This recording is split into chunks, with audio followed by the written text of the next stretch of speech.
নমস্কাৰ, মই শবনম ইয়াস্মিনে অসম নিউজ এক্সপ্ৰেছলৈ আপোনালোকক স্বাগতম জনাইছোঁ। এই মুহূৰ্তত আপোনালোকৰ বাবে লৈ আহিছে সুখংবাদ।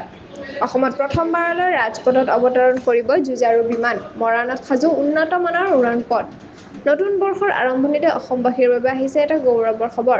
এতিয়া অসমতো সাজু হৈছে উন্নত মানৰ জৰুৰীকালীন ৰানৱে।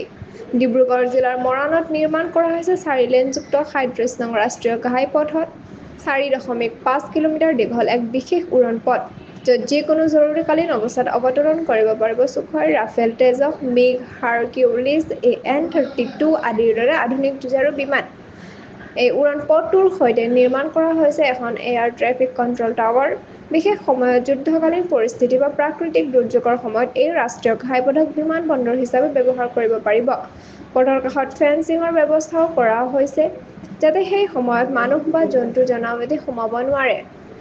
এই পথ 1 এপ্ৰিলৰ পৰা সাধাৰণ ৰাইজৰ বাবে মুকলি কৰা হৈছে। আনুষ্ঠানিকভাৱে এই পথ মুকলি কৰাৰ সম্ভাৱনা আছে প্ৰধানমন্ত্ৰী নৰেন্দ্ৰ মোদীৰ দ্বাৰা। উত্তৰ-পূৰ্বাঞ্চলৰ ই প্ৰথম উৰণ পথ, য'ত জৰুৰীকালীন অৱস্থাত যিকোনো ধৰণৰ যুঁজাৰু বিমান আৰু হেলিকপ্টাৰ সহজে অৱতৰণ কৰিব পাৰিব। ভাৰতীয় বায়ুসেনাৰ তত্ত্বাৱধানত অত্যাধুনিক প্ৰযুক্তিৰে নিৰ্মাণ কৰা এই উৰণ পথ গৌৰৱৰ এক নতুন অধ্যায় আৰম্ভ কৰিছে।